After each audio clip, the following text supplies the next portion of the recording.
늙는 건 운명이 아닙니다. 선택입니다. 같은 나이인데도 누구는 활기차고 누구는 휘청거립니다. 그 차이는 돈이 아니라 습관입니다. 비싼 음식, 고급 영양제 없어도 충분히 젊게 살 수 있습니다. 무너지는 건 나이 때문이 아니라 무지 때문입니다. 오늘은 돈 없이도 젊음을 지키는 실전 방법 6가지를 공개합니다. 놓치지 마십시오. 돈 안 들여도 노화 예방하는 첫 번째 방법은 베개 높이를 줄여 목주름을 방지하기입니다. 아무리 비싼 화장품을 바르고 고가의 리프팅 시술을 받아도 거짓말처럼 티 나는 한 줄. 바로 목주름입니다. 얼굴은 팽팽한데 목에 깊게 파인 주름 하나로 나이가 고스란히 드러납니다. 그리고 이 목주름의 가장 큰 원인은 다름 아닌 높은 베개입니다. 밤새도록 꺾인 목, 접힌 피부, 굳어버린 자세. 그 반복된 수면 습관이 매일 목에 깊은 주름을 새기고 있습니다. 잠든 사이에 노화가 진행되고 베개 위에서 나이를 먹는 것입니다.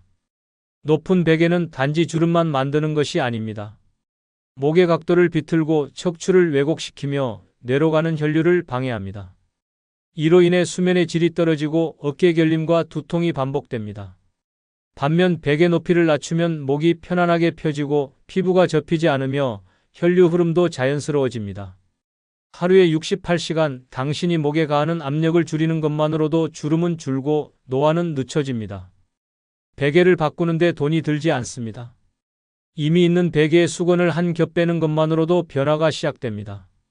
당신의 목을 지키는 가장 빠르고 효과적인 방법은 잠자는 자세를 바꾸는 것입니다. 경기도 성남에 사는 1962년생 김성자 씨는 어느 날 목에 생긴 깊은 주름을 보고 큰 충격을 받았습니다. 거울을 볼 때마다 눈에 밟히는 그 선은 아무리 비싼 크림을 발라도 옅어지지 않았고 오히려 점점 짙어졌습니다. 피부과를 찾았지만 의사는 자세에서 오는 문제일 가능성이 크다고 말하며 베개 높이를 점검해보라고 했습니다. 김 씨는 평소 높고 푹신한 베개를 사용하고 있었고 잠잘 때 턱을 숙인 채 잤다는 걸 뒤늦게 깨달았습니다. 그날 이후 김 씨는 베개 속 솜을 일부 빼내고 수건을 반으로 접어 머리를 받치기 시작했습니다. 처음엔 낯설고 불편했지만 일주일이 지나자 놀라운 변화가 시작됐습니다. 목의 부기와 뻐근함이 줄었고 자고 일어난 뒤 피부가 덜 접혀 있었습니다. 한 달 뒤 목주름이 옅어졌다는 말을 처음 들었을 때 김 씨는 눈물을 삼켰습니다. 지금은 얇은 베개와 바른 자세 덕분에 목은 물론 어깨 통증까지 사라졌고 수면도 더 깊어졌다고 말합니다. 그녀는 말합니다. 잠자는 자세 하나 바꿨을 뿐인데 거울 속 내가 달라졌어요. 늙어가는 줄만 알았는데 되돌릴 수 있다는 걸 처음 알았습니다. 노화는 깨어있는 동안만 일어나는 게 아닙니다. 가장 깊고 조용한 시간, 바로 수면 중에도 노화는 꾸준히 진행됩니다. 당신이 무심코 베고 있는 그 높고 푹신한 베개가 당신의 피부를 무너뜨리고 혈류를 막고 주름을 새기고 있습니다. 오늘부터 베개 높이를 바꾸십시오. 베개를 낮추는 순간 목은 펴지고 피부는 펴지며 그 한 줄의 주름이 멈추기 시작합니다. 돈 한 푼 들이지 않고 단 한 장의 수건으로도 가능한 노화 방지법. 당신의 젊음을 지키는 싸움은 오늘 밤 잠자리에서 시작됩니다. 돈 안 들여도 노화 예방하는 두 번째 방법은 아침 햇살 10분 쬐기입니다. 피부에 주름이 늘고 기분이 가라앉고 이유 없는 무기력증이 계속된다면 당신은 지금 햇빛 부족으로 늙고 있는 중입니다.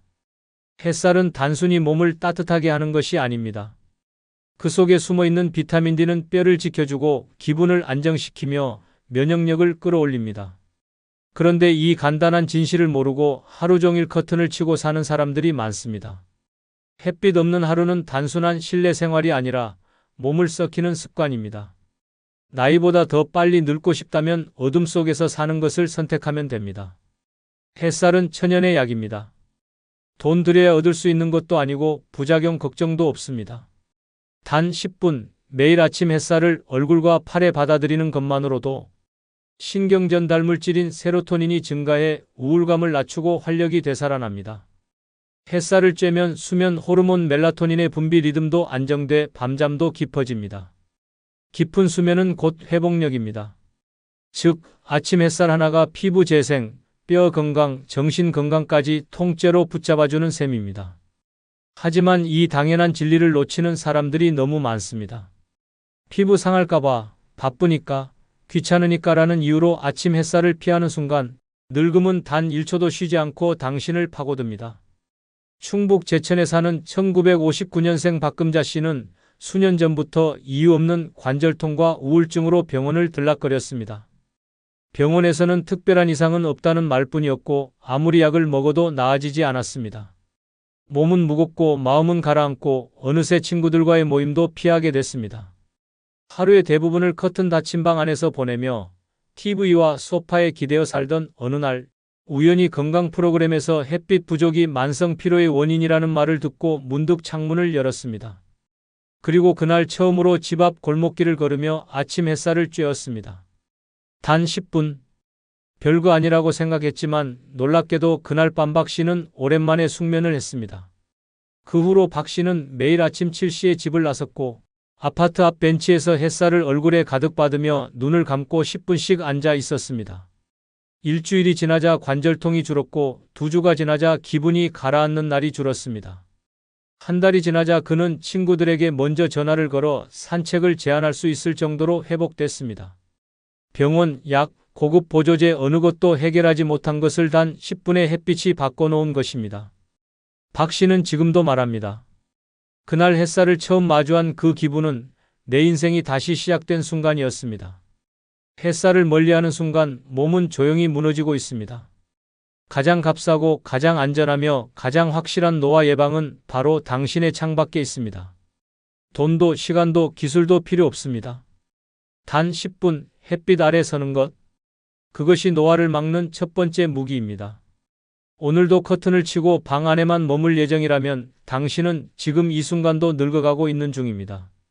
반대로 지금 문을 열고 밖으로 한 발 나간다면 그건 당신 인생의 회복이 시작된다는 뜻입니다. 돈 안 들여도 노화 예방하는 세 번째 방법은 천천히 꼭꼭 씹어 먹기입니다. 늙는 건 주름 때문이 아닙니다. 장기가 먼저 지치고 혈관이 먼저 막히며 세포가 먼저 굳기 때문에 늙는 것입니다. 그리고 이 모든 노화의 시작점은 입에서 시작됩니다. 급하게 먹고 제대로 씹지 않고 삼키는 데만. 익숙한 사람은 이미 몸 안에서 천천히 노화를 키우고 있는 것입니다. 씹지 않는 식사는 독입니다. 위장을 혹사시키고 소화효소를 낭비하며 면역력을 무너뜨립니다. 결국 입으로 밀어넣은 모든 것이 몸속 염증이 되고 염증은 늙음을 가속시키는 시한폭탄이 됩니다. 꼭꼭 씹는다는 건 단순한 식습관이 아닙니다. 이것은 몸 전체를 되살리는 노화역행 행동입니다. 음식이 입안에서 충분히 씹힐수록 침속 효소가 활성화되고 소화기관은 부드럽게 작동합니다. 뇌는 더 빨리 포만감을 느끼며 과식이 줄고 혈당의 급상승도 막을 수 있습니다. 특히 씹는 행위는 뇌를 자극해 기억력 저하와 치매 위험까지 낮춰줍니다. 즉, 당신이 밥 한 숟갈을 몇 번 씹느냐에 따라 뇌와 장기, 세포의 노화 속도가 달라지는 것입니다. 그런데도 많은 사람들은 여전히 TV 보며 급하게 먹고 입에 넣자마자 삼킵니다. 이는 단순한 습관이 아니라 자기 몸을 해치는 반복적인 폭력입니다. 경기도 안양에 사는 1958년생 이남순 씨는 늘 위장약을 달고 살았습니다. 속이 더부룩하고 자주 체했고 소화가 안 돼 병원을 찾았지만 특별한 이상 없다는 말뿐이었습니다. 그때마다 의사들은 음식 조절과 휴식을 권했지만 정작 식사 습관에 대해선 말하지 않았습니다. 그러던 중 이 씨는 한 지인의 권유로 한 입에 30번 씹기를 실천해 보기로 결심했습니다. 처음엔 불편하고 어색했습니다. 밥을 씹다 지쳐 수저를 내려놓을 정도였고 반찬도 자꾸 식어갔습니다. 그러나 2주가 지나자 놀라운 변화가 시작됐습니다. 더부룩함이 줄었고 밤마다 앓던 속쓰림이 사라졌습니다. 한 달이 지난 후 이 씨는 위장약을 끊었습니다. 밥을 천천히 씹는 동안 식사 시간이 길어졌고 자연스럽게 과식도 줄었습니다. 그뿐 아니라 얼굴에 생기까지 돌기 시작했고 피부도 한결 맑아졌다는 말을 들었습니다. 무엇보다 놀라운 건 잠이 깊어졌다는 것입니다. 이 씨는 말합니다. 밥을 천천히 씹는 게 내 몸을 천천히 늙게 만드는 거였어요. 단순한 행동 하나로 이렇게 많은 변화가 올 줄은 몰랐습니다. 지금도 그는 매 끼니마다 오늘도 내 몸을 되살리는 시간이라는 생각으로 천천히 씹는 습관을 이어가고 있습니다. 건강은 거창한 계획에서 시작되지 않습니다. 몸은 비싼 약이나 시술보다 내 입안의 움직임에 먼저 반응합니다. 돈이 없어도 병원에 가지 않아도 숟가락 하나 들고 천천히 꼭꼭 씹는 습관 하나만으로도 당신은 늙지 않을 수 있습니다. 급하게 먹는 삶은 병을 키우고 천천히 씹는 삶은 생명을 지킵니다. 당신의 노화는 당신의 턱에서 시작되고 있습니다. 지금부터라도 한 입을 삼키기 전에 꼭 30번 시간을 들이십시오. 당신의 몸이 그 시간을 기억하고 되갚아줄 것입니다. 돈 안 들여도 노화 예방하는 네 번째 방법은 냉수로 얼굴을 씻으며 혈류를 자극하기입니다. 탄력 없는 피부, 퍼져버린 턱선, 퀭한 눈 밑, 화장품을 아무리 발라도 마사지숍을 수십 번 찾아가도 안 바뀌는 이유는 단 하나입니다. 얼굴 속 혈류가 멈춰 있기 때문입니다. 피가 돌지 않으면 산소도 영양도 도달하지 못합니다. 피부는 거칠어지고 잔주름은 깊어지며 노화는 가속됩니다. 그런데도 수많은 사람들은 매일 뜨뜻한 물로 얼굴을 씻으며 필요한 세포를 더 늘어지게 만들고 있습니다. 뜨거운 물은 일시적인 편안함을 줄 뿐 피부 속은 더 느려지고 더 무너집니다. 냉수 세안은 노화를 막는 가장 강력하고 즉각적인 무기입니다. 차가운 자극은 얼굴 혈관을 수축시켰다가 다시 확장시키며 강력한 혈류순환을 유도합니다. 이 단순한 과정이 피부에 탄력을 주고 처짐을 막고 붓기를 빼줍니다. 게다가 눈 주변의 순환이 좋아지면서 다크서클과 잔주름이 완화되고 모공은 자연스럽게 조여집니다. 비싼 크림 하나보다 하루 한 번의 냉수 세안이 훨씬 빠르게 효과를 발휘합니다. 차가운 자극은 뇌를 깨우고 교감신경을 자극해 기분까지 맑게 만듭니다. 하루 2번에서 3번 세수대야 하나로도 충분합니다. 노화를 막는 비결은 욕실 안에 숨어 있었습니다. 부산 해운대에 사는 1960년생 조명자 씨는 오랜 시간 얼굴 붓기와 피부 처짐으로 고민했습니다. 아침마다 부은 눈, 오후가 되면 퍼지는 얼굴, 선, 화장을 해도 생기가 없다는 말에 점점 외출도 꺼리게 됐습니다. 피부과에 가보면 노화로 인한 자연스러운 현상이라는 말만 반복됐고 고가의 제품을 써봐도 눈에 띄는 변화는 없었습니다. 그러다 우연히 딸이 엄마, 냉수로 세수 한번 해봐. 요즘 그게 좋대라는 말을 건넸고 반신반의로 시작한 냉수 세안이 조 씨의 인생을 뒤집었습니다. 첫날은 깜짝 놀랄 정도로 차가웠지만 일주일 뒤 거울 앞에 선 조 씨는 믿기 어려운 변화를 체감했습니다. 아침 붓기가 사라지고 피부톤이 맑아졌으며 무표정이던 얼굴이 자연스럽게 생기를 되찾았습니다. 특히 눈밑 처짐이 개선되면서 주변에서는 무슨 시술했냐고 물어볼 정도였습니다.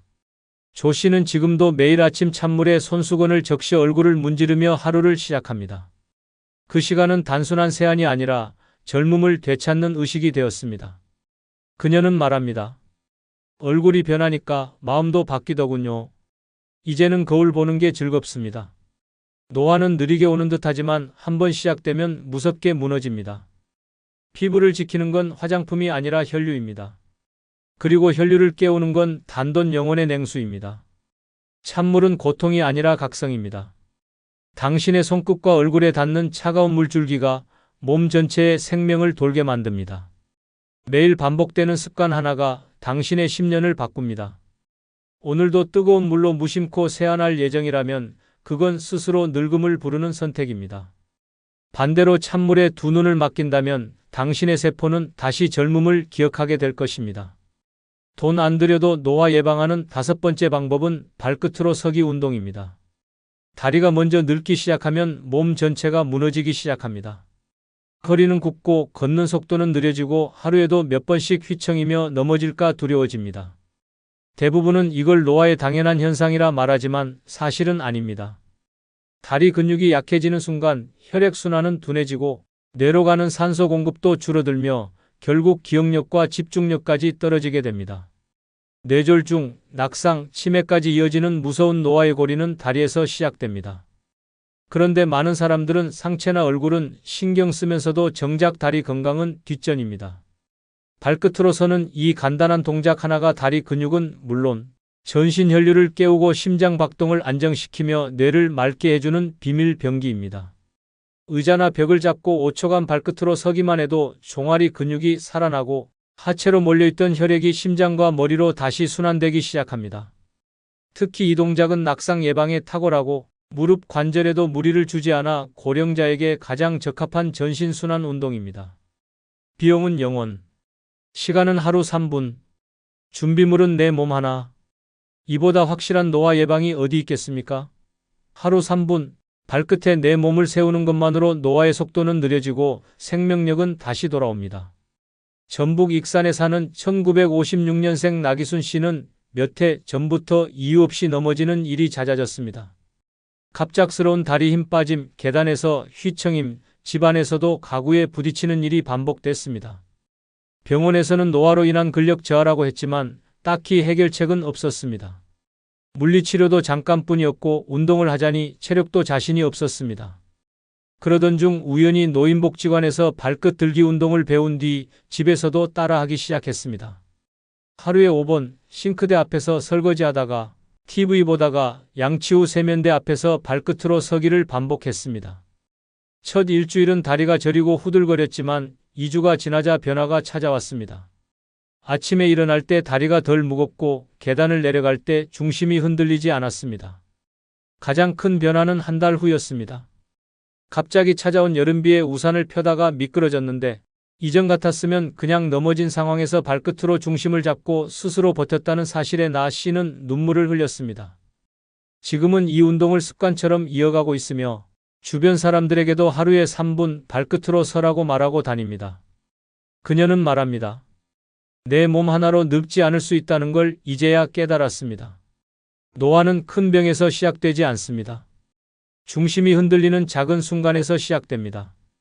다리에 힘이 없으면 몸은 쓰러지고 몸이 쓰러지면 마음도 따라 주저앉습니다. 발끝으로 서는 이 단순한 행동은 무너지는 인생을 다시 일으켜 세우는 첫 걸음입니다. 약도 병원도 도구도 필요 없습니다. 오늘부터 발끝으로 서기 시작한다면 당신의 다리는 다시 생명을 기억할 것입니다. 노화를 막고 싶다면 발부터 챙기십시오.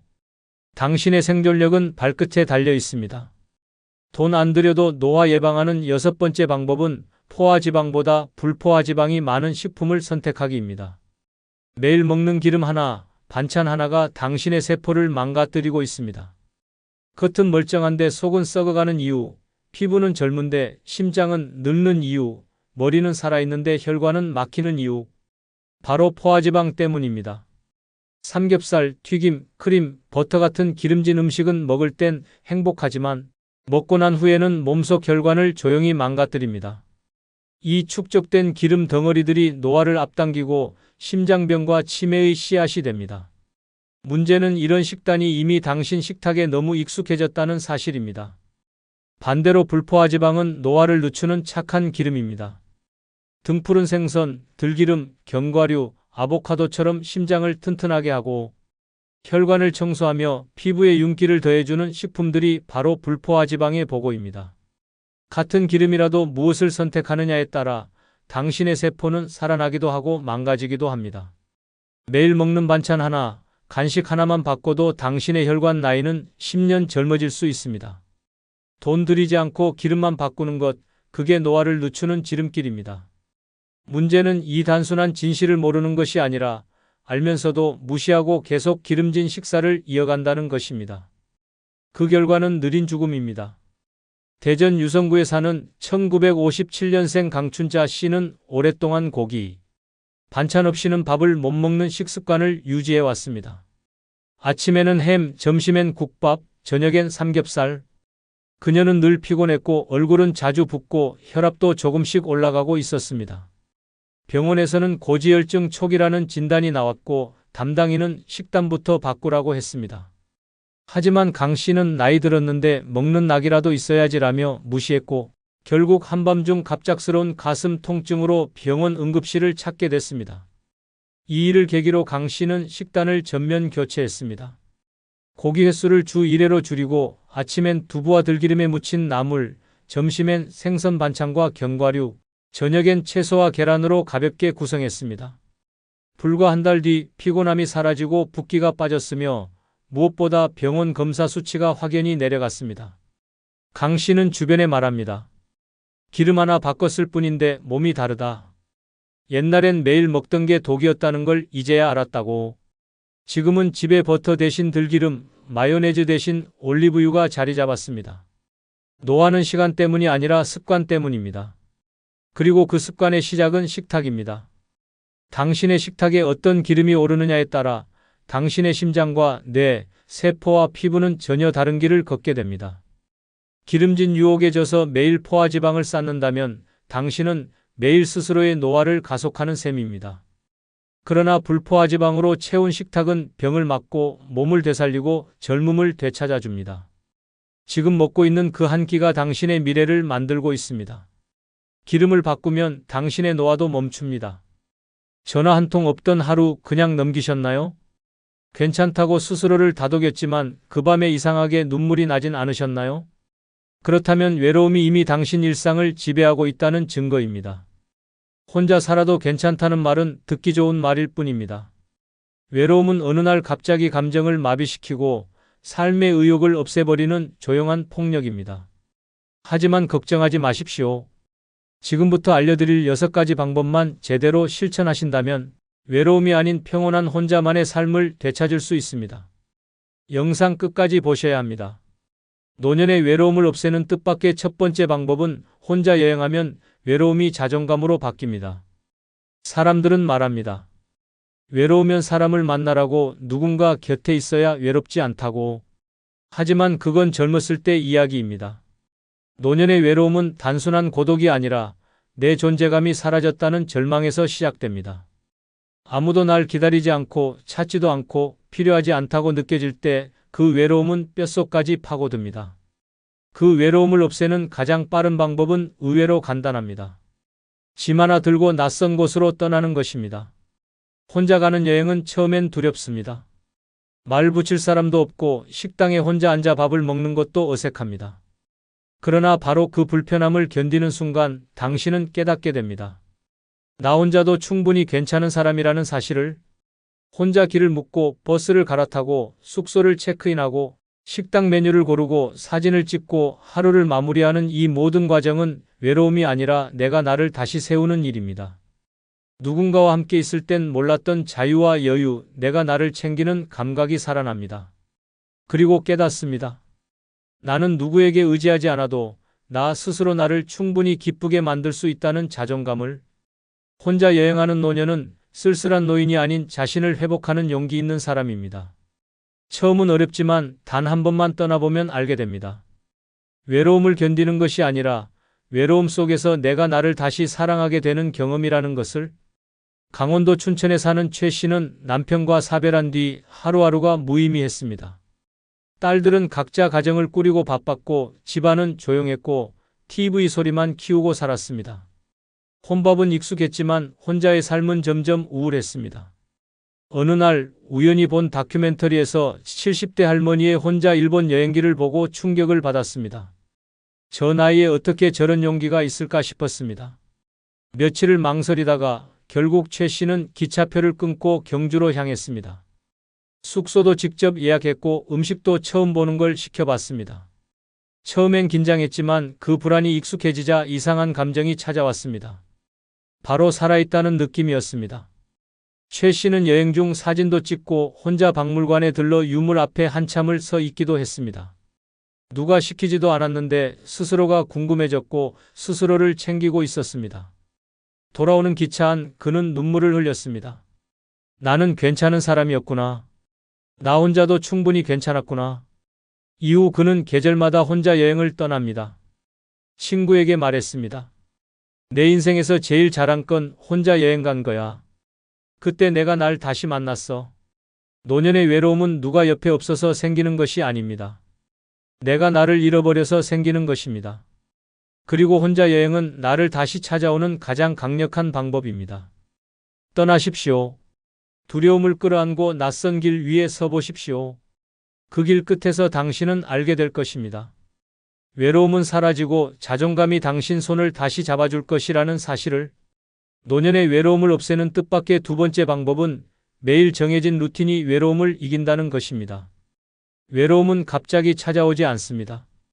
매일 반복되는 무기력, 특별한 일 없는 하루, 정해진 약속 하나 없는 시간표 속에서 천천히 스며듭니다. 눈 뜨자마자 TV를 켜고 아무 목적 없이 인터넷을 뒤적이고 끼니 때가 돼서야 밥을 챙기고 밤엔 멍하니 천장을 바라보다 잠드는 삶. 이것이 바로 외로움을 키우는 최악의 생활 패턴입니다.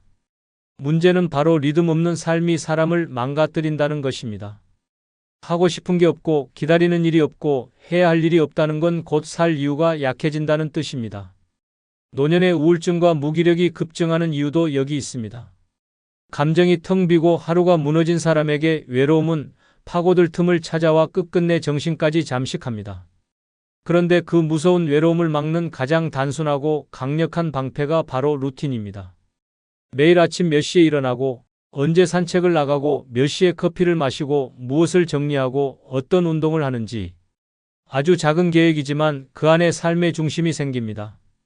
몸이 움직이기 시작하면 감정이 따라오고 감정이 살아나면 외로움은 뒷걸음칩니다.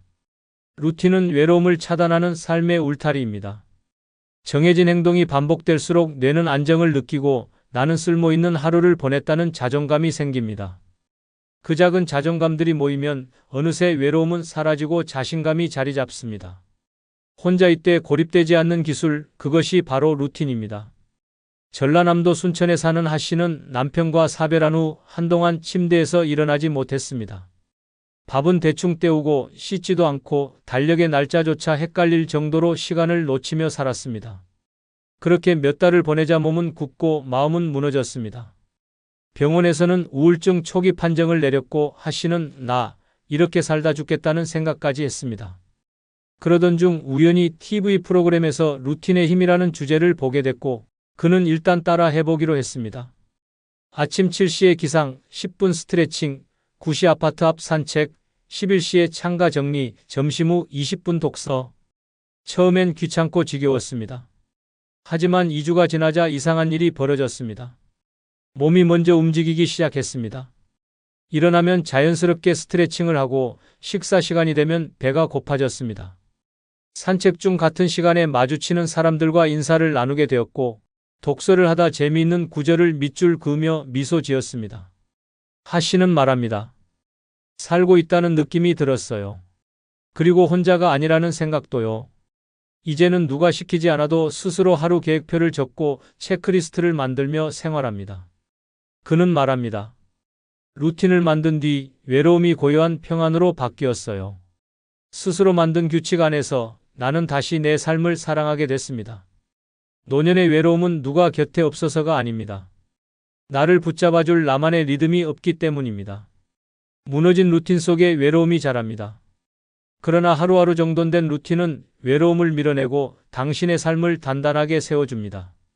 지금부터라도 하루를 정해보십시오. 작은 계획이 큰 위안을 만들고 정해진 움직임이 당신을 살려냅니다.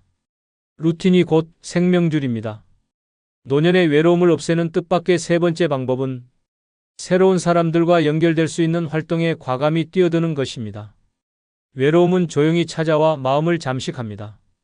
하지만 무서운 건 외로움이 오래되면 사람을 피하게 된다는 사실입니다. 누가 불러줘도 귀찮고 약속이 생겨도 핑계를 찾고 만남 자체가 피곤해지는 상태. 문제는 그렇게 고립된 시간이 길어질수록 다시 사회로 돌아가는 문은 더 좁아진다는 데 있습니다. 혼자 있는 시간이 익숙해지면 점점 더 무기력해지고 말문도 막히고 결국 누구를 만나도 어색하고 서먹해집니다. 그렇게 사람을 멀리하면 삶의 감정은 메말라가고 그 틈을 외로움이 비집고 들어옵니다. 늙어 외롭다는 건 혼자 있는 시간이 많은 것이 아니라 사람들과 어울릴 자신감을 잃는 것입니다. 그 자신감을 되찾는 가장 빠르고 강력한 방법은 낯선 사람들 사이에 나를 던지는 것입니다. 거창한 일이 아닙니다. 마을 도서관, 구청 문화센터, 복지관, 작은 교회나 동호회, 내가 가보지 않은 공간, 몰랐던 프로그램 속으로 스스로 걸어 들어가는 일. 처음엔 서먹하고 어색합니다. 그러나 거기서 시작됩니다. 인사하는 법, 이야기 나누는 법, 다시 웃는 법. 새로운 사람을 만나면 내 안의 고정관념이 깨지고 새로운 활력이 생깁니다. 내가 누군가에게 반가운 사람이 되고 누군가의 이야기를 듣게 되면 외로움은 더 이상 들어설 자리를 잃습니다. 경기도 평택에 사는 김 씨는 3년간 거의 집 밖을 나가지 않았습니다. 남편은 일찍 세상을 떠났고 자식들은 타지에 살며 명절에만 얼굴을 비췄습니다.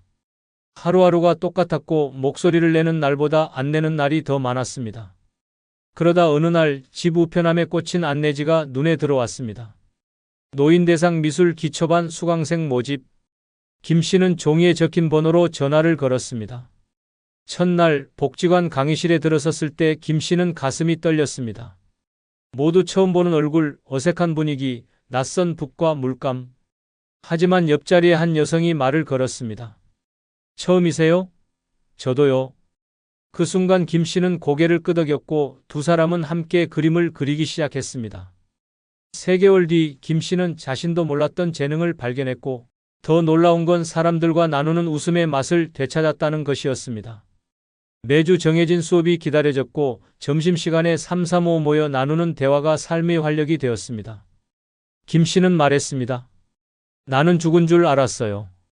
그런데 다시 살아난 기분이에요. 이젠 하루가 짧아요. 그 수업이 끝난 후에도 김 씨는 동기들과 함께 글쓰기 반, 걷기 모임, 독서 모임까지 참여하게 되었고 이제는 다음 달은 뭐 들을까? 라는 고민을 하며 살고 있습니다. 노년의 외로움은 공감보다 관계에서 옵니다. 낯선 사람들 속으로 한 발 내딛는 용기, 그 한 걸음이 인생을 바꿉니다. 아는 사람만 만나며 좁아지는 인생을 벗어나 모르는 사람들과 새로움을 만들어가야 합니다. 외로움을 이기는 사람은 결코 많은 사람과 있는 이가 아닙니다. 한 사람이라도 진심으로 연결되는 사람이 되는 것입니다. 지금이라도 당신의 삶 속 빈자리를 사람으로 채워야 합니다. 그 시작은 익숙한 틀을 깨고 새로운 문을 여는 데 있습니다. 노년의 외로움을 없애는 뜻밖의 4번째 방법은 외롭지 않기 위해 애쓰지 않고 그냥 오늘을 사는 것입니다. 외로움을 극복하려고 애쓰는 순간 외로움은 더 커집니다. 왜 이렇게 조용하지? 왜 오늘도 연락이 없지? 나만 혼자인가? 이런 질문이 시작되는 순간 고요한 하루는 곧바로 고통으로 바뀝니다. 문제는 외로움이 아니라 외롭지 않으려는 그 절박한 발버둥입니다. 사람을 만나고 전화를 걸고 무언가를 하려고 애쓰지만 그 끝에 돌아오는 건 더 깊은 고립감일 수 있습니다. 왜냐하면 노력할수록 비교하게 되고 비교할수록 상처받기 때문입니다. 누구는 손주가 찾아왔다는 말에 시들어가고 누구는 자식이 용돈 보냈다는 얘기에 위축됩니다. 그렇게 외롭지 않으려 애쓰다 보면 오히려 외로움에 사로잡혀 자신을 더 미워하게 됩니다. 노년에 가장 필요한 건 관계도 사람도 아닙니다. 바로 지금 이 순간에 집중하는 훈련입니다. 오늘 할 일 하나, 오늘 마실 차 한 잔, 오늘 걸을 거리 하나만 있으면 됩니다. 오늘을 무사히 보내는 일, 그것만이 외로움을 줄이는 유일한 길입니다. 외롭지 않으려는 강박은 인생을 쥐어짜게 만들고 감정을 억지로 조작하게 합니다. 하지만 고요한 하루, 혼자의 시간, 느린 템포 속에 스며드는 평화는 의외로 지금 이대로 괜찮다는 느낌을 안겨줍니다. 외로움을 없애는 가장 단순한 방법은 외로움과 싸우지 않는 것입니다. 충청남도 서산에 사는 정 씨는 72세입니다. 남편은 5년 전 세상을 떠났고 자식 둘은 외국에 정착해 1년에 한두 번 연락이 오는 정도였습니다. 처음에는 휴대폰을 쥐고 하루에도 몇 번씩 확인했습니다. 혹시나 하는 마음에 알람이 울릴 때마다 심장이 뛰었고 텅 빈 메시지함을 볼 때마다 눈시울이 뜨거워졌습니다. 그래서 그는 더 바쁘게 움직였습니다. 모임도 나가고 교회도 나가고 문화센터도 들렀습니다. 그러나 집에 돌아오면 더 허전했습니다. 내가 이러려고 하루를 보냈나 싶었고 일시적인 흥분이 가라앉고 나면 되레 깊은 공허가 밀려왔습니다. 그러다 어느 날 정 씨는 달력을 보다 문득 깨달았습니다. 내가 너무 바쁘게만 살았구나. 외롭지 않기 위해. 그날부터 그는 달랐습니다. 일찍 일어나 차를 끓이고 마당을 정리하고 좋아하는 음악을 틀고 일기장을 펼쳤습니다. 누구를 만나기보다 나를 마주하는 하루를 선택했습니다. 한 달 뒤 정 씨는 놀라운 말을 했습니다. 나는 혼자인데 외롭지 않아요. 그냥 오늘 하루가 고마워요. 이 말은 단순한 감상이 아니었습니다. 외로움을 끌어안고도 무너지지 않은 자만이 할 수 있는 말이었습니다. 외로움은 없애야 할 병이 아닙니다. 살아있게 느끼는 자연스러운 감정입니다. 그 감정을 없애려는 싸움이야말로 진짜 문제입니다. 싸우지 마십시오. 오늘 하루 당신이 무너지지 않고 잘 살아냈다면 그것으로 충분합니다. 사람을 만나지 않아도 연락이 없어도 특별한 일이 없어도 오늘 하루가 내 곁에 있었다면 괜찮은 삶입니다. 외롭지 않기 위해 애쓰지 않아도 됩니다. 그냥 오늘을 잘 살아내면 외로움은 언젠가 조용히 사라집니다. 노년의 외로움을 없애는 뜻밖의 5번째 방법은 혼자만이 주는 장점을 최대한 활용하는 것입니다. 사람들은 혼자라는 말을 들으면 불쌍하다, 쓸쓸하다, 외롭겠다고 생각합니다. 하지만 진실은 그 반대입니다.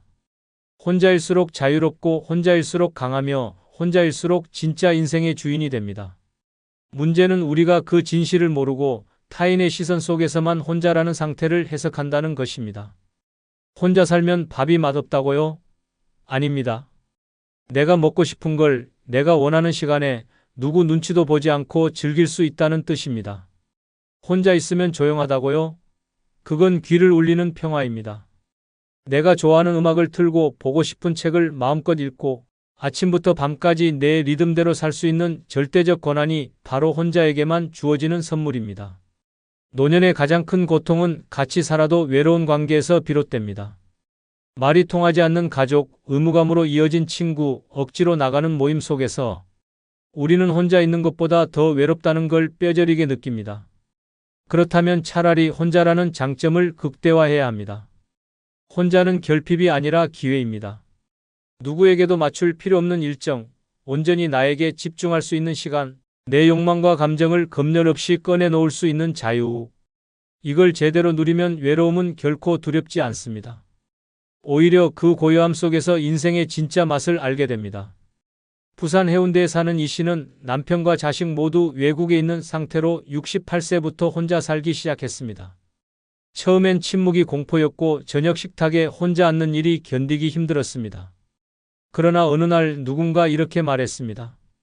혼자 있는 시간에 진짜 내가 나타나요. 그 말을 듣고 이 씨는 생활을 완전히 바꿨습니다.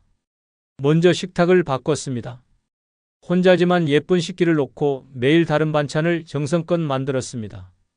TV를 틀어놓는 대신 클래식 음악을 켜고 거실 한편엔 독서 공간을 만들었습니다. 그리고 매일 아침 창문을 열고 이렇게 말했습니다. 오늘은 내가 원하는 대로 산다. 처음엔 익숙하지 않았습니다. 하지만 시간이 지나자 놀라운 변화가 찾아왔습니다. 무의미했던 하루가 기다려졌고 외로움이 사라졌으며 혼자인 삶이 자존감으로 바뀌었습니다. 이 씨는 말합니다. 예전엔 혼자가 두려웠는데 지금은 누가 같이 살자 해도 망설일 거예요. 이 평화와 자유를 포기하고 싶지 않아요. 이제 그는 혼자 제주도도 여행하고 유튜브로 뜨개질 방송을 하며 수익까지 얻고 있습니다. 혼자라는 사실을 고립으로 만들 것인가, 기회로 만들 것인가는 오직 본인에게 달려 있습니다. 누가 곁에 있어야 외롭지 않은 게 아니라 나 스스로를 얼마나 아끼고 채우는가에 따라 외로움의 농도는 달라집니다. 혼자라는 건 당신 인생의 주도권이 온전히 당신 손에 들어왔다는 뜻입니다. 지금 그걸 누리지 않으면 누구도 대신 누려주지 않습니다. 혼자인 지금이 가장 자유로운 때입니다. 노년의 외로움을 없애는 뜻밖의 6번째 방법은 자원봉사는 타인보다 나를 위로합니다. 대부분 사람들은 자원봉사를 남을 위한 일이라고 생각합니다. 누군가 힘든 사람을 돕고 어려운 처지의 사람들에게 무언가를 나눠주는 일. 하지만 정작 자원봉사를 해본 사람들은 입을 모아 말합니다. 내가 도운 게 아니라 내가 위로받았다고. 타인을 위해 시작한 봉사가 결국 나를 살립니다. 노년의 외로움은 마음속이 텅 빈 느낌입니다. 누구와도 연결되지 않은 듯한 고립, 무언가에 필요 없는 존재가 된 것 같은 허무함. 그런데 자원봉사는 그 감정을 정면으로 뒤집습니다. 내가 아직 쓸모 있는 사람이다. 내 손길이 누군가에게 도움이 된다. 그 깨달음이 외로움보다 강한 치유입니다. 무대 위에서 박수를 받는 것도 아니고 대단한 보상이 있는 것도 아닙니다. 하지만 누군가에게 감사 인사를 받는 순간, 작은 봉투를 전달하는 그 손끝에서, 어르신의 얼굴을 닦아주는 그 순간에서 나도 누군가의 하루를 바꿀 수 있다는 강한 존재감이 피어오릅니다. 게다가 자원봉사 현장에는 같은 뜻을 가진 사람들이 모입니다. 대화가 끊기지 않고 웃음이 넘칩니다. 나이가 다르고 사는 곳이 달라도 누군가를 돕겠다는 마음 하나로 깊이 연결됩니다. 그 안에서 생기는 교감은 단순한 인연을 넘어 다시 삶을 믿게 만드는 희망이 됩니다. 대전 유성구에 사는 박 씨는 70세 생일을 앞두고 한 번도 받아보지 못한 기분을 느꼈습니다. 자식들조차 무심했고 친구들도 하나둘 연락을 끊었습니다. 아침에 눈을 떠도 할 일이 없고 하루 종일 말 한마디 하지 않는 날이 계속됐습니다. 그러던 중 우연히 지역신문에서 노인 돌봄 자원봉사 모집 기사를 봤습니다. 내가 남을 도울 수 있을까라는 의심을 안고 첫날 활동에 나섰습니다. 그가 맡은 대상은 중증 치매 어르신이었습니다. 말이 통하지 않았고 표정도 없었지만 박 씨는 하루에 1시간씩 찾아가 손을 잡고 앉았습니다. 한 달쯤 지났을 때였습니다. 치매 어르신이 박 씨를 보며 처음으로 웃었습니다. 그리고 아주 작은 소리로 이렇게 말했습니다. 고맙습니다. 그 말에 박 씨는 말없이 눈물을 흘렸습니다. 그 순간 박 씨는 깨달았습니다. 이분이 나를 살렸구나. 내가 누굴 도운 게 아니라 내가 살았구나. 그 후 박 씨는 주 3회 봉사를 이어가며 건강도 회복했고 새로운 친구들도 만났습니다. 지금 박 씨는 말합니다. 외롭다고 혼자 웅크리고 있었을 땐 세상이 나를 버린 줄 알았어요. 그런데 내가 누군가에게 손을 내미니까 세상이 다시 나를 안아줬어요. 자원봉사는 남을 위한 일이 아닙니다. 진짜 목적지는 나 자신입니다. 손을 내밀수록 마음이 채워지고 누군가를 안을수록 내가 일어섭니다. 노년의 외로움은 오해입니다. 아무도 찾지 않아서가 아니라 내가 스스로 세상과의 연결을 끊었기 때문입니다. 지금부터라도 누군가에게 손을 내미십시오. 단 한 번의 봉사가 당신의 외로움을 무너뜨릴 가장 따뜻한 무기가 될 것입니다. 그리고 그 순간 당신은 다시 살아있음을 느끼게 될 것입니다. 이제는 착하면 당합니다. 믿으면 돈을 잃습니다. 노후 자금은 누구도 지켜주지 않습니다. 자식도 친구도 정부도 아닙니다. 오직 경계하는 습관과 지키는 기술만이 당신의 돈을 살립니다. 당신이 피땀 흘려 모은 마지막 자산을 어느 날 갑자기 그깟 일 하나로 날려버리고 싶지 않다면 지금부터 이 내용을 반드시 기억하셔야 합니다. 좋아요 누르시면 시작하겠습니다. 노후 자금을 끝까지 지키는 첫 번째는 투자는 모르면 절대 하지 않는 것입니다. 투자로 노후를 지키려다 오히려 노후가 통째로 무너지는 일이 하루에도 수십 건씩 벌어지고 있습니다. 아는 만큼 벌 수 있다는 말은 맞습니다. 그러나 모르는 상태에서 투자에 뛰어드는 것은 맨몸으로 전쟁터에 나가는 것과 같습니다. 모르면 하지 말아야 합니다. 이해가 안 되는 구조는 거들떠보지도 말아야 합니다. 누가 설명을 해줘도 10분 안에 개념이 잡히지 않는다면 그건 당신이 하면 안 되는 투자입니다. 투자란 본질적으로 위험을 동반합니다. 그러나 그 위험을 감지조차 못한 채 시작하면 손해는 콥절이 되고 후에는 평생을 따라다닙니다. 설명을 듣고 나서 그럴듯하다고 느끼는 건 설득을 잘 당했다는 뜻일 뿐입니다. 진짜 투자는 내 돈이 어디에 쓰이고 어떤 방식으로 불어나는지를 내가 정확히 알고 있을 때만 해야 합니다. 사람을 믿어서도 안 됩니다. 관계를 보고 맡겨서도 안 됩니다. 모르면 하지 않는 것, 그것이 유일한 방패입니다. 특히 노년의 투자 실패는 회복이 불가능합니다. 시간이 없습니다. 체력도 기회도 다시 시작할 열정도 없습니다. 젊은 사람은 실패해도 배움으로 삼지만 노인은 실패하면 삶 자체가 희청입니다. 몇백만 원도 치명적이며 한 번의 실패가 병원비, 생활비, 임대료까지 줄줄이 위협하게 됩니다. 전라남도 순천에 사는 최 씨는 친한 지인의 소개로 태양광 패널 투자에 참여했습니다. 정부 보조금이 나오고 월 수익이 30만 원 이상 꾸준히 들어온다는 말에 솔깃했습니다. 설명회장에는 비슷한 또래 어르신들이 가득했고 다들 사인하는 모습을 보며 최 씨도 덜컥 2천만 원을 투자했습니다. 몇 달 동안은 확실히 수익금이 들어왔습니다. 그러나 6개월이 지나면서 연락이 끊기고 수익금도 사라졌습니다. 그제야 이상한 낌새를 느낀 최 씨는 계약서를 다시 읽어보았지만 법적 책임이나 환불에 대한 조항은 어디에도 없었습니다. 결국 사기단은 잠적했고 남은 건 태양광이라는 단어도 듣기 싫은 상처뿐이었습니다. 최 씨는 말합니다. 모르면 하지 말았어야 했어요. 그런데 괜히 창피해서 나만 바보 될까봐 그냥 따라갔던 거죠. 이후 최 씨는 생활비가 부족해져 월세방으로 이사했고 병원도 자주 못 가게 됐습니다. 자식들에게도 말하지 못한 채 혼자 끙끙 앓고 있습니다. 투자는 공부한 뒤에 해야 합니다. 누가 좋다니까, 요즘 대세라니까, 다들 한다니까 그런 말들로 시작하는 투자는 반드시 사고로 끝납니다.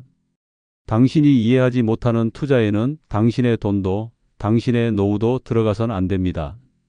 모르면 하지 마십시오. 아는 것만 하십시오. 노후는 실험이 아닙니다. 당신 삶의 마지막을 지키는 승부처입니다. 투자란 이름 앞에서 몰랐다면 멈추십시오.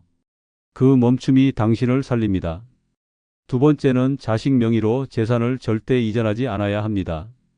단 한 장의 등기서류, 단 한 번의 명예 변경으로 당신의 평생 자산이, 당신의 자존심이, 심지어 당신의 주거권마저 송두리째 사라질 수 있기 때문입니다. 자식에게 미리 주는 건 사랑이 아니라 노후 파산의 지름길이 될 수 있습니다.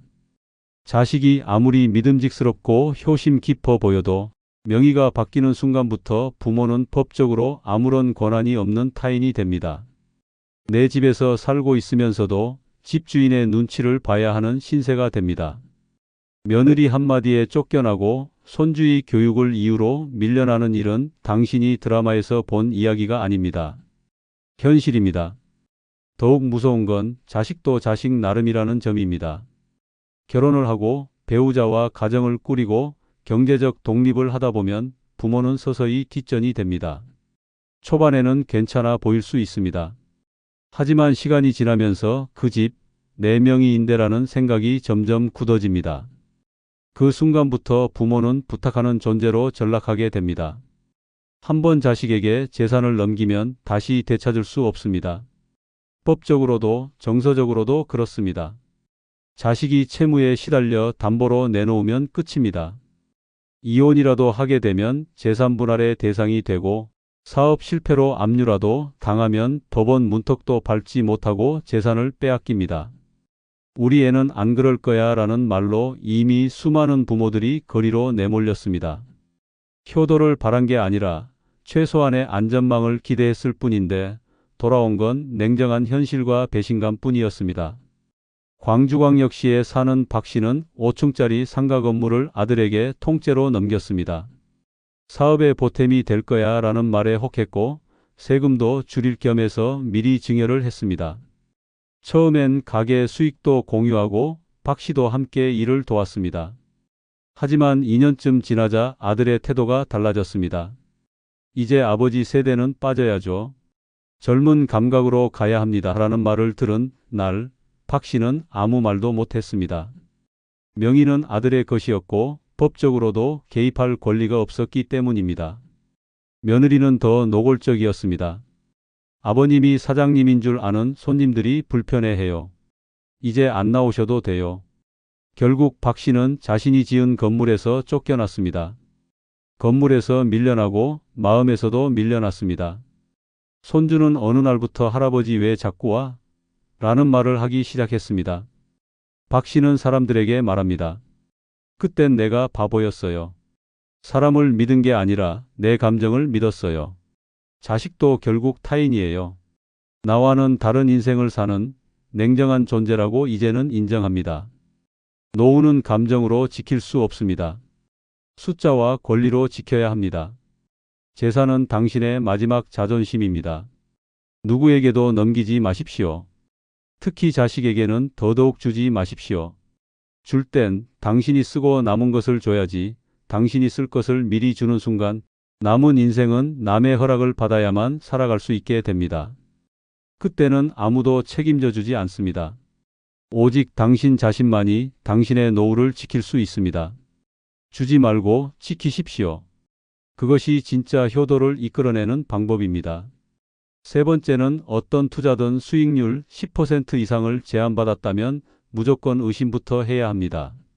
확정 수익, 월 12% 수익 보장, 1년 안에 2배 같은 말은 전부 당신의 욕심과 불안을 건드리는 덫입니다.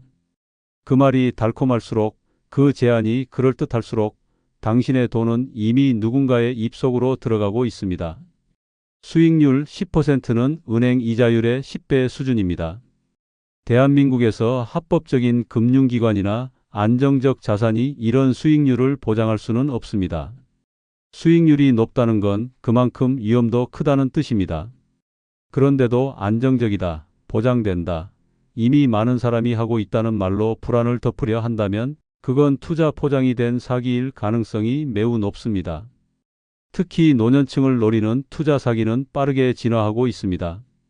요양시설, 요양병원, 실버타운 투자부터 시작해 금괴 투자, 동남아 휴양지 분양, 심지어 AI, 로봇 채굴 코인까지 모양만 다를 뿐 본질은 같습니다. 당신의 돈을 빼앗고 당신의 노후를 파탄내는 고리입니다. 투자는 이해되지 않으면 하지 말아야 합니다. 수익 구조가 복잡하거나 돈이 들어가는 곳이 불명확하거나 계약서가 없는 상태에서 구두로 약속하는 경우는 무조건 피해야 합니다. 나만 아는 정보다. 이건 지금만 가능한 기회다. 어르신들만 모시고 하는 투자다라는 말은 투자 제안이 아니라 작전입니다. 이런 말에 흔들리는 이유는 욕심이 아니라 불안입니다. 연금만으로 부족할까봐, 병원비가 걱정돼서, 자식에게 민폐 끼치기 싫어서. 그 불안을 해결해 줄 것 같은 사람이 고정수익 보장을 들고 나타나면 거절하기 어려운 것입니다. 그러나 그 사람은 당신을 위하는 게 아닙니다.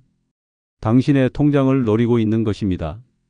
부산 사하구에 사는 윤 씨는 지인 소개로 한 부동산 수익형 펀드에 가입했습니다. 매달 수익률 11%, 원금 보장, 심지어 명의도 윤 씨로 해준다는 설명을 듣고 평생 모은 8천만 원을 투자했습니다. 상대는 보험도 하고 부동산 중개도 해온 인물이었고 심지어 같은 교회 권사였습니다. 이 정도 수익이 안 나면 내가 보전해 주겠다는 말에 마음이 놓였고 계약서는 형식적으로 넘겼습니다. 처음 2달은 매달 88만 원씩 들어왔습니다. 진짜 되는구나 생각하며 남편 통장에 있던 잔액까지 추가로 넣었습니다. 그런데 세 번째 달부터 수익금이 멈췄고 그 사람은 연락이 두절됐습니다. 교회도 안 나오고 사무실은 폐업했고 전화는 꺼져 있었습니다. 남은 건 아무도 책임지지 않는 계약서와 투자 상품명조차 기억나지 않는 황망함 뿐이었습니다.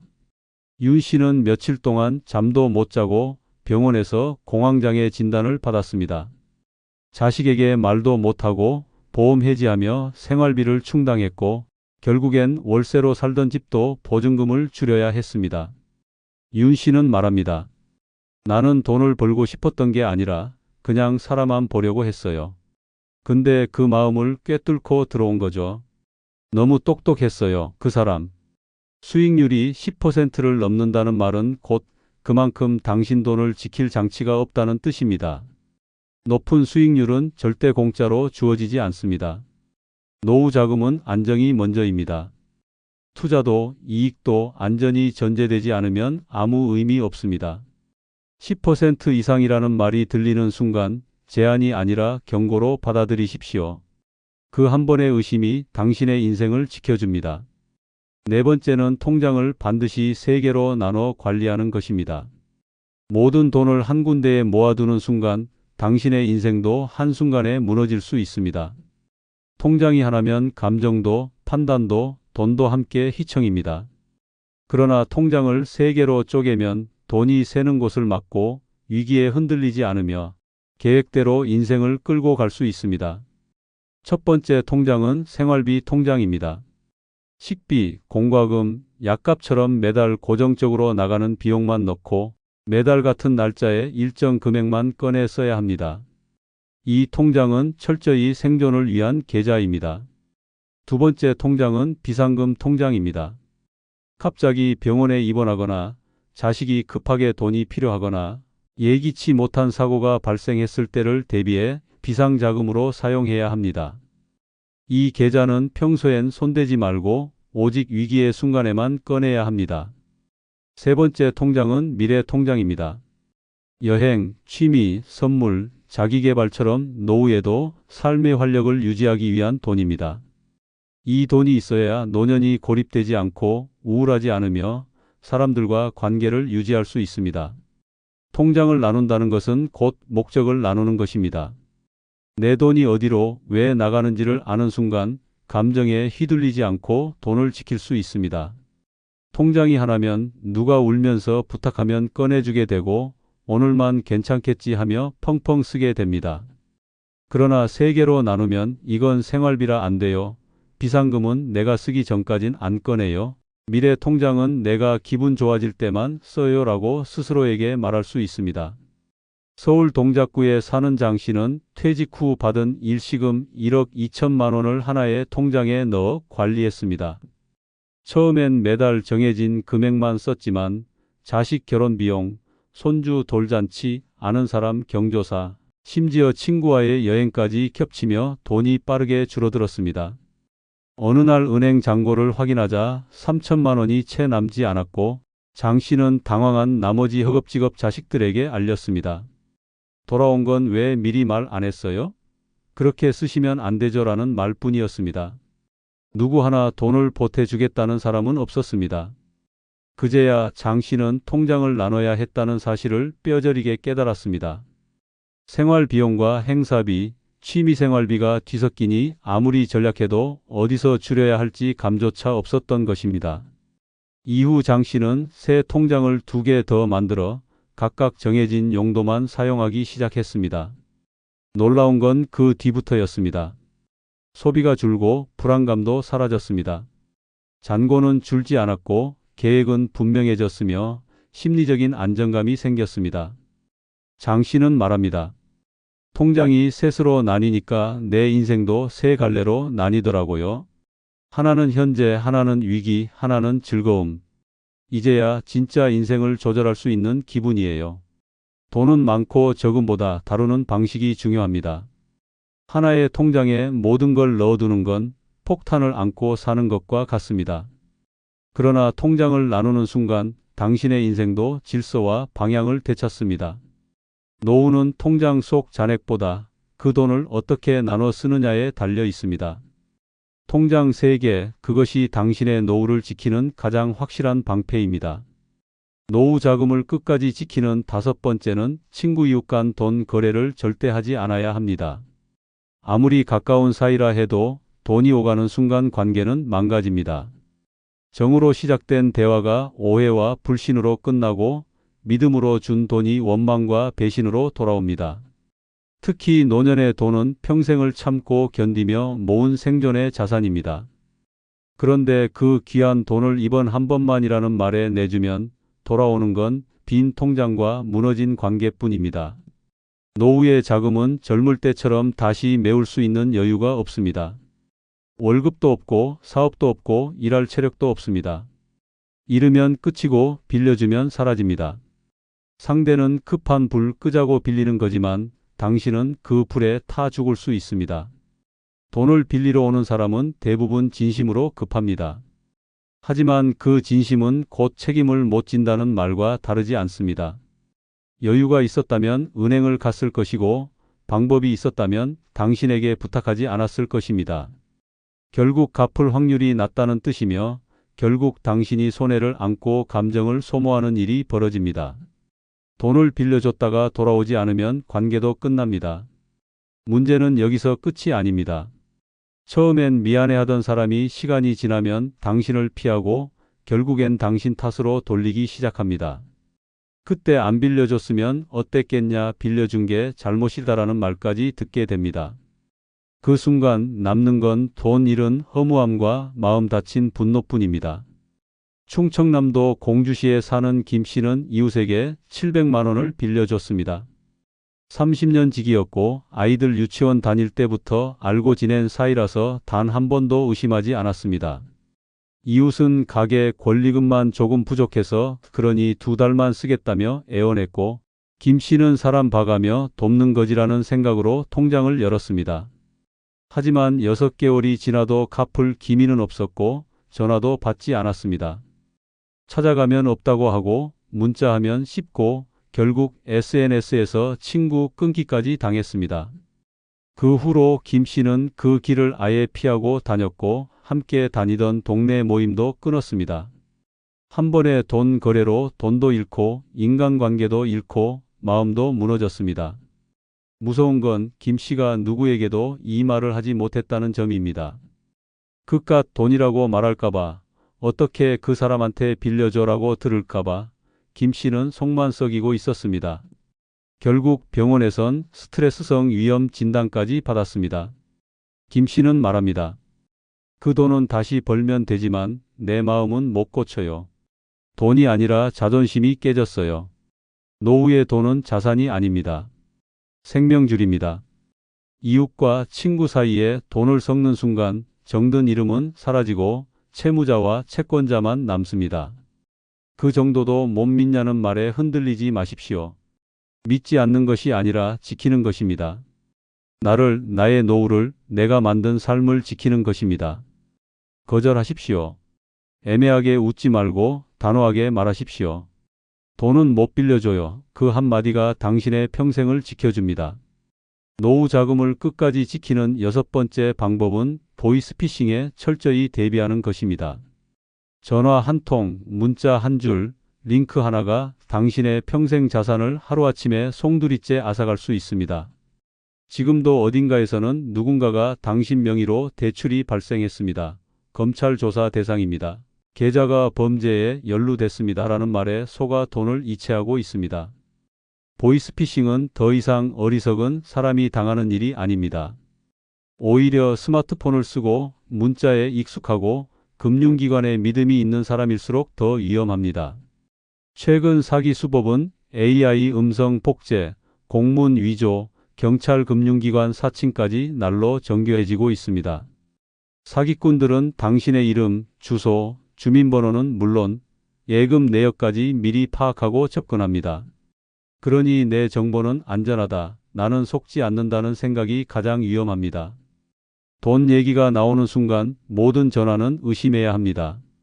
가족을 사칭하거나 금융기관을 사칭하거나 정부기관을 사칭하는 경우도 예외 없이 즉시 끊고 직접 기관에 확인해야 합니다. 어떤 상황에서도 송금이나 이체는 절대 하지 않아야 하며 카카오톡이나 문자로 온 링크는 클릭조차 금지해야 합니다. 특히 노년층은 자식 걱정, 건강 문제, 금융 지식의 한계를 악용당하기 쉽습니다. 아드님이 교통사고를 내셨습니다. 건강보험 미납으로 병원 이용이 중단됩니다. 긴급하게 계좌를 분리해야 합니다. 같은 말로 심리적 공황을 일으킨 뒤 판단력을 무너뜨리는 것이 보이스피싱의 핵심 전략입니다. 서울 강북구에 사는 정 씨는 어느 날 검찰청이라는 곳에서 전화 한 통을 받았습니다. 고객님 명의로 개설된 계좌에서 마약 자금이 오갔습니다. 자금 추적을 위해 본인 계좌를 보호 조치해야 합니다. 라는 말에 깜짝 놀란 정 씨는 당장 은행으로 달려갔습니다. 통화 연결 상태에서 사건 번호와 담당 검사 이름까지 들으며 혼란에 빠졌고 결국 수사협조 명목으로 4,500만 원을 안전계좌로 송금했습니다. 그날 저녁 자녀에게 전화를 걸어 말을 꺼냈을 때에서야 사기를 당했다는 사실을 알게 됐습니다. 경찰에 신고했지만 이미 송금된 돈은 해외로 빠져나간 뒤였고 추적은 불가능하다는 대답뿐이었습니다.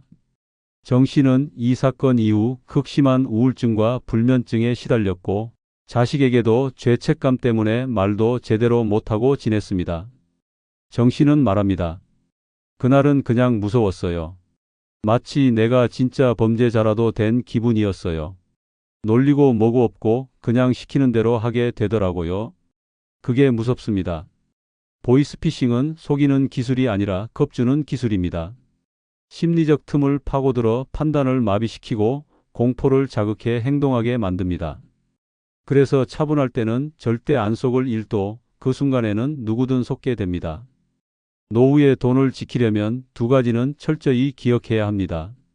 첫째, 어떤 상황에서도 전화로 금융거래는 절대 하지 않습니다. 둘째, 모르는 링크는 절대 누르지 않습니다. 이 두 가지만 지켜도 대부분의 피해는 막을 수 있습니다. 노후 자금은 평생의 피와 땀이자 남은 인생의 마지막 방어막입니다. 그것을 5분짜리 전화로 잃는 일은 없어야 합니다. 겁먹지 마십시오. 대신 단호하게 끊으십시오. 의심부터 하십시오. 당신이 지키지 않으면 누구도 당신의 돈을 대신 지켜주지 않습니다. 보이스피싱은 진짜 범죄입니다. 그러나 예방은 당신의 손에 달려 있습니다. 노년의 나를 지켜주는 첫 번째는 바로 월세 안 내도 되는 자가 주택입니다. 월세 내는 노인과 안 내는 노인의 노후는 하늘과 땅 차이입니다. 돈이 없어도 버틸 수 있는 유일한 조건, 그건 지붕이 내 것이란 사실입니다. 밥은 굶어도 집만 있으면 살 수 있습니다. 그러나 집이 없으면 숨도 쉴 수 없습니다. 나이가 들수록 가장 큰 지출이자 불안의 원인은 바로 주거비입니다. 매달 월세로 빠져나가는 돈은 단순한 고정비가 아닙니다. 그것은 노년의 삶을 집어삼키는 파괴적 속도입니다. 국민연금이 100만 원이면 뭐합니까? 그중 60만 원이 집주인 통장으로 빠져나가는데 남는 돈은 병원비도 못 댑니다. 더 무서운 건 집주인의 한마디에 쫓겨날 수 있다는 현실입니다. 재계약 거절, 전셋값 인상, 퇴거 통보. 이런 말 한마디가 노인의 삶 전체를 흔들 수 있습니다. 실제로 어르신, 우리 딸이 들어온대요라는 말 한마디에 3일 안에 짐 싸야 했다는 사람이 수도 없이 많습니다. 이런 공포 속에서 하루하루 살아간다면 그것은 삶이 아니라 생존입니다. 정든 이웃도 떠나야 하고 병원도 멀어지고 장 보던 시장도 버스 타고 다녀야 하는 삶. 이 모든 혼란이 단 한 가지, 내 집이 없다는 이유 때문입니다. 자가주택은 단순히 집이 아니라 삶을 지키는 성벽입니다. 아무도 건드릴 수 없는 공간, 내가 마음 편히 누울 수 있는 자리, 새벽에 배고파도 전기불 하나 켤 수 있는 자유. 그것이 자가주택이 주는 진짜 힘입니다. 월세가 없는 집은 돈이 적어도 무너지지 않습니다. 연금이 적어도 배고픔을 버틸 수 있습니다. 하지만 월세가 있는 집은 아무리 돈이 있어도 불안합니다. 다음 계약 때 또 오른다면 어떡하지? 혹시 집주인이 나가라면? 어쩌지라는 공포는 노인의 건강까지 파괴합니다. 전세는 언젠간 빠져야 하는 집이고 월세는 늘 쫓기는 집입니다. 오직 자가주택만이 당신의 삶을 붙잡아 줍니다. 부산 해운대에 사는 69세 윤금자 씨는 원래 월세 45만 원짜리 반지하에서 살았습니다. 남편과 사별한 뒤 모은 돈도 없고 자식들 도움은 기대할 수도 없었습니다. 늘 허리 숙이고 살았고 한겨울엔 곰팡이 핀 벽지를 보며 혼자 울었습니다. 내가 왜 여기까지 떨어졌지라는 자책에 밤잠을 설친 날도 많았습니다. 그러던 어느 날 동네 복지사에게서 지방 시골 단독주택 매입 지원 사업 이야기를 듣고 과감히 결심했습니다. 경남 밀양에 있는 오래된 시골집 한 채. 집값은 단돈 900만 원이었습니다. 냉방은 없고 보일러도 낡았지만 내 것이라는 단 한마디에 가슴이 뛸 것 같았습니다. 이사간 날 윤 씨는 밤새 한숨도 못 잤습니다. 바람 소리가 들리고 벽은 허름했지만 마음은 너무도 고요했습니다.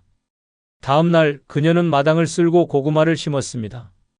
전보다 돈은 더 적게 쓰지만 삶은 더 단단해졌습니다. 지금의 윤금자 씨는 말합니다. 아무리 집이 작아도 내가 주인이라는 사실 하나가 이렇게 큰 위안일 줄 몰랐어요. 월세 내던 날엔 내가 사는 게 아니었는데 이젠 하루하루가 내 시간 같아요. 집은 곧 삶입니다. 자가주택은 당신의 노년을 지켜주는 가장 현실적이고 강력한 무기입니다. 돈이 많은 것이 아니라 집이 내 것이라는 그 사실 하나가 당신을 무너뜨리지 않게 지켜줍니다. 지금이라도 늦지 않았습니다. 당신의 인생을 흔들리지 않게 붙잡을 단 하나의 조건, 바로 월세 없는 집을 가지는 것입니다. 노년의 나를 지켜주는 두 번째는 바로 내가 기대한 것만큼 효도는 못하지만 아주 가끔씩 용돈이라도 챙겨주는 자식입니다. 효도는 기대하면 상처가 됩니다. 아무 말 없는 자식, 바쁘다는 핑계로 연락 끊은 자식, 생일날 문자 한 통 없는 자식을 바라보다가 터지는 눈물은 부모의 자존심을 송두리째 부숩니다. 그런데도 많은 부모들은 아직도 자식이 전부라 믿습니다. 결혼하면 바빠서 그래. 애 키우느라 그런 거야. 이 다음에 잘할 거야. 이런 말로 스스로를 속이며 하루를 버팁니다. 하지만 그 말들이 반복될수록 마음 한켠엔 고인 상처가 썩어갑니다. 결국엔 외로움이 병이 되고 실망이 분노로 바뀌고 그 분노는 또다시 죄책감으로 되돌아옵니다. 하지만 그 와중에도 단 한 번, 정말 아무 예고 없이 자식이 건네는 10만 원짜리 봉투. 엄마, 이건 뭐 사드세요? 아버지, 점심이라도 드세요. 이 한마디가 부모의 무너진 마음을 다시 붙잡아주는 유일한 줄입니다. 그 돈이 많아서가 아닙니다. 내가 잊히지 않았구나. 그래도 한 구석에 나를 생각하긴 하는구나. 이 단순한 감정이 부모의 영혼을 다시 살아나게 만듭니다. 매달 필요 없습니다. 매주 연락도 아닙니다. 아주 가끔 딱 그 순간만이라도 기억된 존재로 느껴질 수 있으면 됩니다. 노년의 부모에게는 그 작은 정성이 생명수와 같습니다. 매달 빠듯한 연금 속에서 병원비와 생활비를 감당하며 지내다 보면 커피 한 잔 사 마시는 것도 눈치 보는 삶. 그 삶 속에 느닷없이 자식이 손에 쥐어주는 지폐 한 장이 눈물보다 뜨겁게 와닿습니다. 자식이 전부가 아니라는 걸 이제는 압니다. 기대하지 않으려 해도 어쩔 수 없이 기다리게 되는 마음. 하지만 그 마음이 무너지지 않게 지켜주는 단 한 줄기. 희망이 아주 가끔씩 찾아오는 자식의 작은 손길입니다. 그 한 번의 용돈이, 그 한 번의 전화가 부모 인생의 방향을 다시 잡아줍니다. 전북 군산에 사는 72세 김연희 씨는 늘 말없이 살아온 분입니다. 남편과 사별한 지 15년 혼자 자취방에서 연금 89만 원으로 버티며 살고 있습니다. 자식 셋을 다 키웠지만 모두 서울에 살며 거의 오지 않습니다. 처음 몇 년은 생일마다 전화를 기다렸고 설에는 작은 떡이라도 들고 와주길 바랐습니다. 그러나 어느 해부터는 문자도 끊겼습니다. 그러던 중 갑자기 둘째 아들이 문 앞에 나타났습니다. 말없이 봉투를 하나 내밀며 말했습니다. 엄마, 요즘 날씨도 추운데 따뜻한 거 하나 사요. 연희 씨는 말없이 고개를 끄덕였지만 그날 밤 혼자 이불 속에서 펑펑 울었습니다. 30만 원이 들어있는 그 봉투는 돈이 아니라 기억이었고 사랑이었고 회복이었습니다. 그날 이후 그녀는 마음을 바꿨습니다. 매일 기다리진 않기로, 대신 그때의 따뜻함을 오래 간직하기로, 그리고 가끔 아들의 연락이 오면 기뻐하고 오지 않으면 다시 자신의 일상으로 돌아가기로. 지금 그녀는 작은 텃밭을 가꾸며 매일을 바쁘게 보냅니다. 텃밭에서 수확한 상추로 혼밥을 차려 먹고 마을 도서관에서 책을 빌려 읽습니다. 그리고 가끔 오는 아들의 전화에는 이렇게 말합니다. 엄마는 잘 지내. 내 걱정하지 마. 자식에게 기대하지 않아도 아주 가끔 오는 그 손길 하나가 부모를 다시 살아가게 합니다. 그게 노년을 지켜주는 보이지 않는 끈입니다. 매일 바라지 않아도 됩니다. 단 한 번의 진심이면 충분합니다. 그 한 번이 부모의 인생 전체를 지켜주는 마지막 효도입니다. 노년의 나를 지켜주는 세 번째는 바로 많지 않더라도 혼자 살기에도 충분한 각종 예금 및 연금입니다. 가장 잔인한 노후는 돈이 없다는 사실보다 매달 돈 걱정을 하며 살아야 하는 삶입니다. 아침에 눈 뜨자마자 잔고를 확인하고 병원비가 생기면 전기요금을 미루고 명절이 다가오면 자식들에게 빈손일까 조마조마해지는 삶.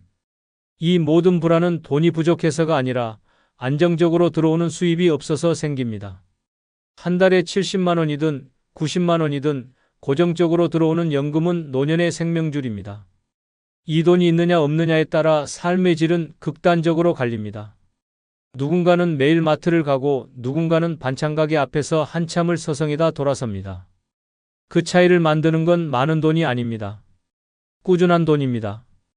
돈은 사람보다 정직합니다. 약속한 날이면 빠짐없이 입금되고 무슨 말도 요구하지 않습니다. 자식은 상황 따라 변하지만 연금은 조건만 맞으면 평생 나옵니다. 그래서 연금은 노인의 진짜 효자입니다. 많지는 않아도 혼자 살기엔 충분한 금액이 중요합니다. 그 기준은 월세 없이 식비, 공과금, 약값을 감당할 수 있는 금액입니다.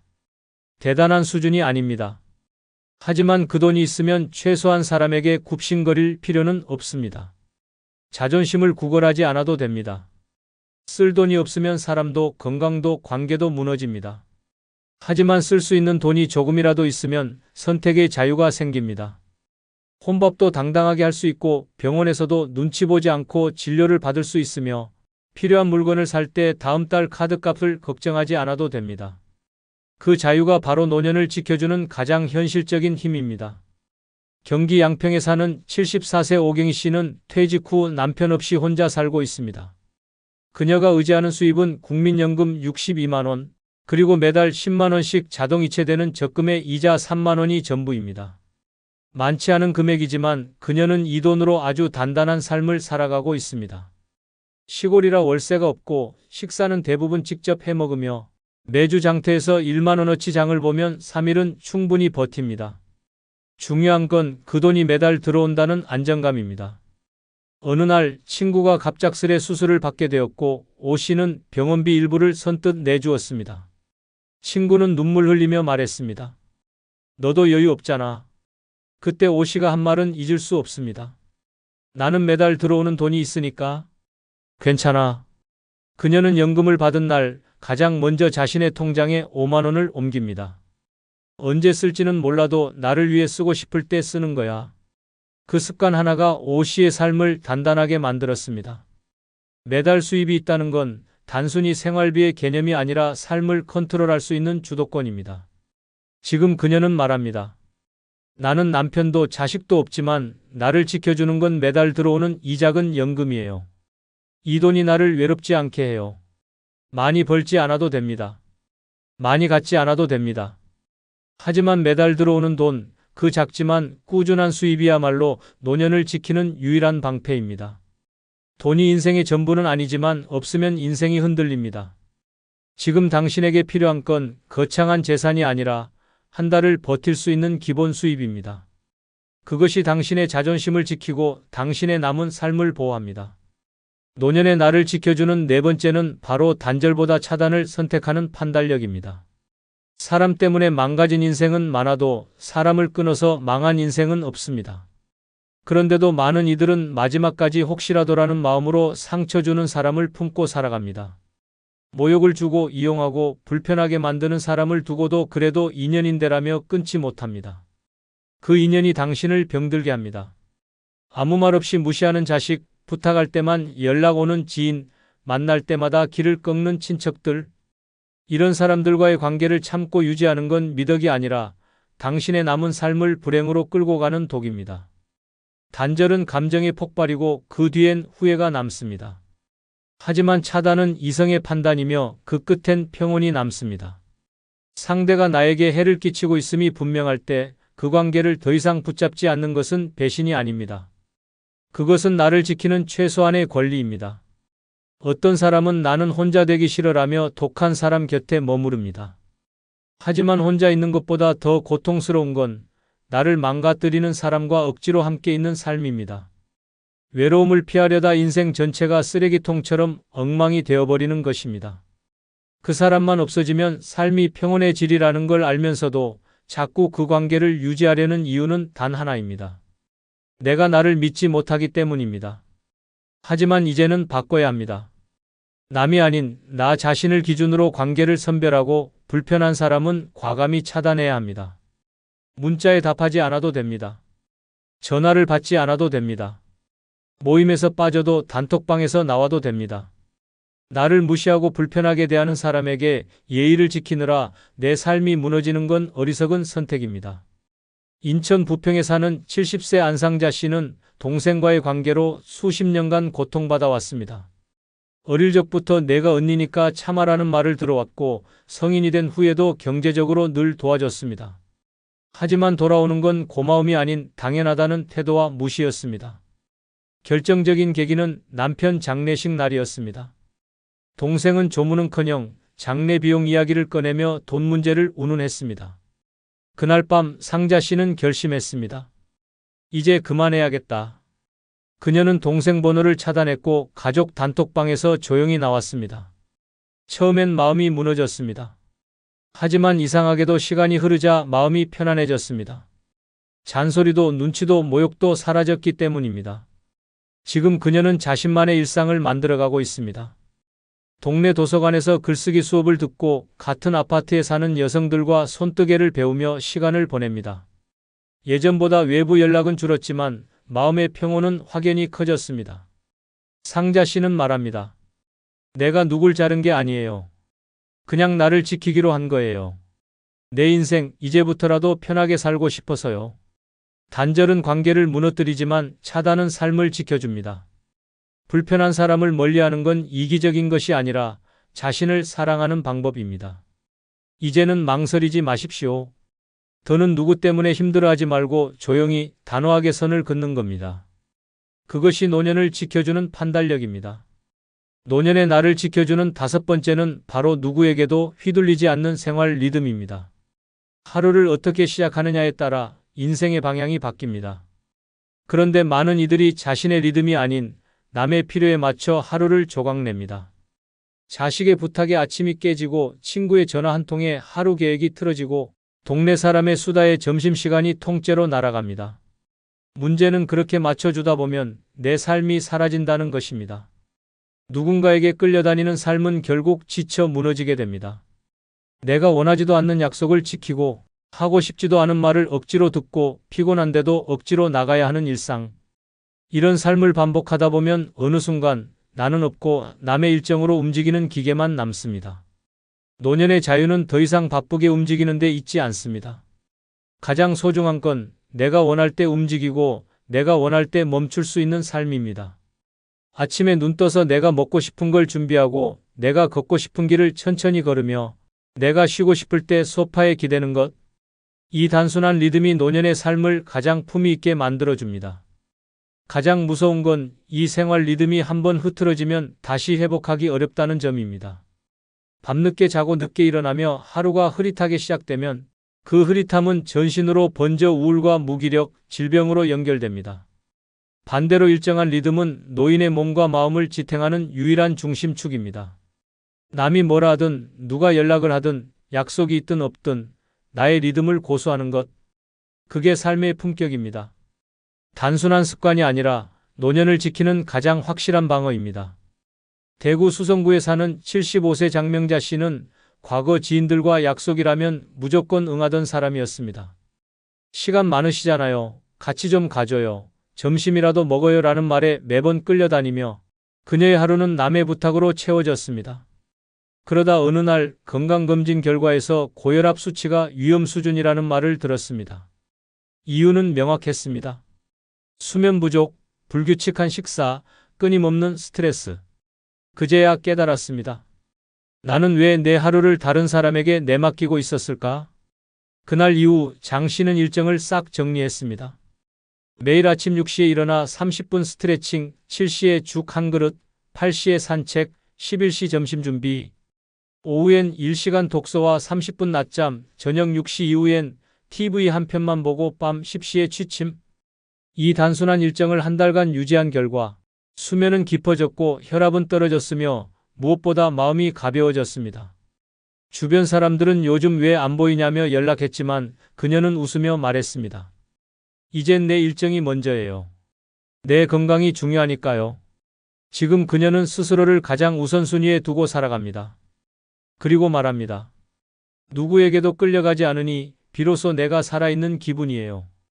남이 짜준 일정표에 끌려다니는 인생은 노예입니다. 하지만 내가 짠 생활 리듬대로 사는 인생은 주인입니다. 지금 이 순간 당신 하루의 주인은 누구입니까? 이젠 남이 아닌 나를 중심에 놓으십시오. 그것이야말로 노년을 지키는 가장 확실한 방식입니다. 노년의 나를 지켜주는 여섯 번째는 바로 피해의식에 빠지지 않는 건강한 자존감입니다. 노인이 가장 먼저 무너지는 곳은 신체가 아닙니다. 자존감입니다. 세상은 어느 순간부터 당신을 쓸모없는 사람으로 취급하고 자식은 돈만 쓰는 존재로 여기며 주변은 민폐 덩어리 취급을 합니다. 이 현실을 받아들이지 못하면 노년은 억울함과 분노 속에서 썩어갑니다. 내가 젊었을 땐 얼마나 열심히 살았는데 내가 없었으면 너도 없었어. 나는 왜 이렇게 무시당해야 돼? 이런 말은 자존감이 아니라 무너진 자존감이 뿜어내는 도끼입니다. 피해의식에 빠진 사람은 모든 말을 곱게 듣지 못하고 모든 상황을 의심하며 결국 스스로를 고립시키고 맙니다. 자식들이 날 안 찾는다는 말이 어느새 쟤네는 날 버렸다가 되고 친구가 바빠서 못 본다는 게 나를 무시해서 안 오는 거다로 변합니다. 그렇게 피해의식은 모든 관계를 망가뜨리고 자신조차도 병들게 합니다. 하지만 건강한 자존감이 있는 사람은 다릅니다.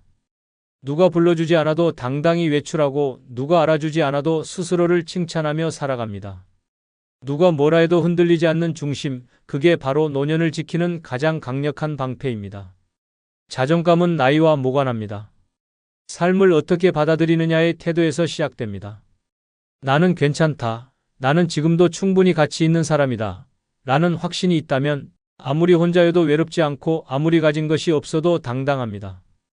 자존감이 무너지면 스스로를 가볍게 여기며 모든 것을 세상의 탓으로 돌립니다. 반대로 자존감이 살아있으면 세상이 외면해도 나는 나를 포기하지 않습니다. 노년을 지키는 가장 깊은 힘은 바로 이 자기 신뢰에서 비롯됩니다. 경남 창녕에 사는 76세 김순복 씨는 몇 년 전 자식 셋 모두에게 실망하고 세상과 단절한 채 살았습니다. 큰아들은 연락 두절, 둘째는 이민 후 매년 문자 한 통, 막내는 취직하고 난 뒤 어머니의 존재를 잊은 듯 했습니다. 그녀는 하루 종일 집에 틀어박혀 있었고 지나가는 사람의 발자국 소리만 들어도 눈물이 났습니다. 나는 이제 아무도 필요 없는 존재야 라는 생각이 머릿속을 떠나지 않았습니다. 하지만 어느 날 우연히 라디오에서 이런 말을 듣고 멈칫했습니다. 내 인생이 나를 버리기 전까지 나는 나를 포기하지 않겠다. 그 말이 뇌리를 때렸습니다. 그날 밤 순복 씨는 거울 앞에 서서 처음으로 스스로에게 말했습니다.